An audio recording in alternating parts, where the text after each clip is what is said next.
আসসালামু আলাইকুম। একটি ঘটনা আমাদের এই উপমহাদেশেই, সেটি হচ্ছে চিরপ্রতিদ্বন্দ্বী, চিরশত্রু ভারত পাকিস্তানকে ঘিরে। সেটি হচ্ছে হঠাৎ করেই ডোনাল্ড ট্রাম্প পাকিস্তানের সেনাপ্রধানকে হোয়াইট হাউসে আমন্ত্রণ জানিয়ে বৈঠক এবং মধ্যাহ্নভোজের মধ্য দিয়ে রীতিমতো একটা চমক তৈরি করেছে। এতে ভারত দারুণভাবে হতাশ এবং ক্ষুব্ধ হয়েছে। সেই হতাশা বা তার ক্ষুব্ধতা কাটানোর জন্য সেনাপ্রধান হোয়াইট হাউসে আসার আগে নরেন্দ্র মোদীর সঙ্গে কথা বলেছেন ডোনাল্ড ট্রাম্প। এই বৈঠকের কয়েকটি উদ্দেশ্য আছে। একটা হলো ইরান ইসরায়েল যুদ্ধে একটা মানে ট্রাম্পের হাত শক্তিশালী করা। আরেকটা হচ্ছে পাকিস্তান ভারতের মধ্যে মধ্যস্থতা যেটি করার আশ্বাস দিয়েছিলেন, সেটি করার মধ্য দিয়ে তিনি একটা সফলতা দেখাতে চান। কোনো ক্ষেত্রেই যখন ট্রাম্প ভালো করতে পারছেন না, অন্তত পাকিস্তান আর ভারত নিয়ে যে সংকট কাশ্মীর, সেই কারণেই হয়তো ডোনাল্ড ট্রাম্প সেনাপ্রধানকে ডেকেছেন। তিনি জানেন যে সেনাপ্রধানকে ডাকলেই সংকটের সমাধান হবে। পাকিস্তানের অন্য শাসকদেরকে ডেকে লাভ নেই।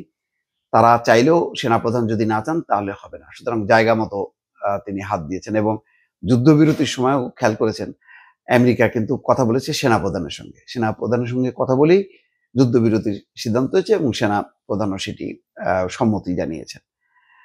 তো এখন আহ অস্বস্তি হলো যে সেনাপ্রধানকে হোয়াইট হাউসে এইভাবে আমন্ত্রণ জানানোর মধ্য দিয়ে এক ধরনের কূটনৈতিক পরাজয় দেখছে ভারত।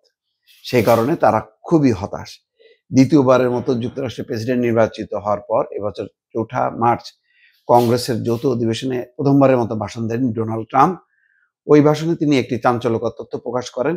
ভাষণে প্রেসিডেন্ট ট্রাম্প ২০২১ সালে আগস্ট কাবুল বিমানবন্দরে ঘটে যাওয়া ভয়াবহ অ্যাবে গেট বোমা হামলার কথা উল্লেখ করে বলেন, ওই ঘটনার তাকে গ্রেপ্তার করা হয়েছে। তালেবানের ক্ষমতা দখলের পর যখন হাজার হাজার আফগান পালিয়ে যাওয়ার চেষ্টা করছিলেন, তখন বিমানবন্দরের অ্যাবে গেটে ওই হামলা চালানো হয়। এই অভিযুক্তকে গ্রেপ্তারে পাকিস্তানের কৃতিত্ব দিয়ে প্রেসিডেন্ট ট্রাম্প বলেছিলেন, এই দানবকে গ্রেপ্তার করতে সাহায্য করায় আমি বিশেষ করে পাকিস্তান সরকারকে ধন্যবাদ জানাতে চাই। এর প্রায় ৩.৫ মাস পর বুধবার পাকিস্তানের সেনাপ্রধান আসিম মুনিরকে হোয়াইট হাউসে মধ্যাহ্নভোজে আপ্যায়িত করেছেন ডোনাল্ড ট্রাম্প। এই প্রথম একজন মার্কিন প্রেসিডেন্ট পাকিস্তানের কোনো সেনাপ্রধানকে আতিথ্য দিলেন যিনি দেশটির রাষ্ট্রপ্রধান নন। এটা একেবারেই ব্যতিক্রমী। কোনো সেনাপ্রধানের সাথে ডোনাল্ড ট্রাম্প বসেন না। আসিম মুনির ৫ দিনের সফরে যুক্তরাষ্ট্রে গেছেন।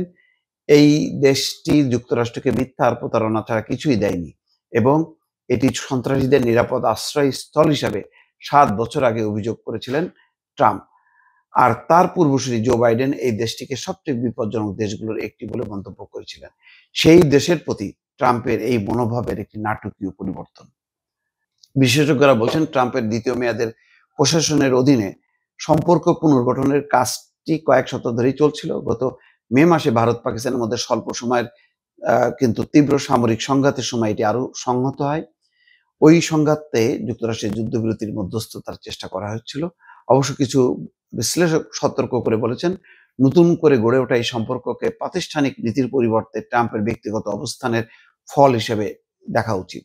বিশেষজ্ঞরা বলছেন, আমরা এমন একটি প্রশাসনের সঙ্গে কাজ করছি যারা প্রতি ঘন্টায় তাদের সুর পাল্টায়। এখানে নিয়ম নীতির বলে কোনো বালাই নেই। যাই হোক, এই আহ, মানে বৈঠকটা খুবই ব্যতিক্রমী, যেটা ভারতকে হঠাৎ করে একেবারে পেছনে ঠেলে দিয়েছে।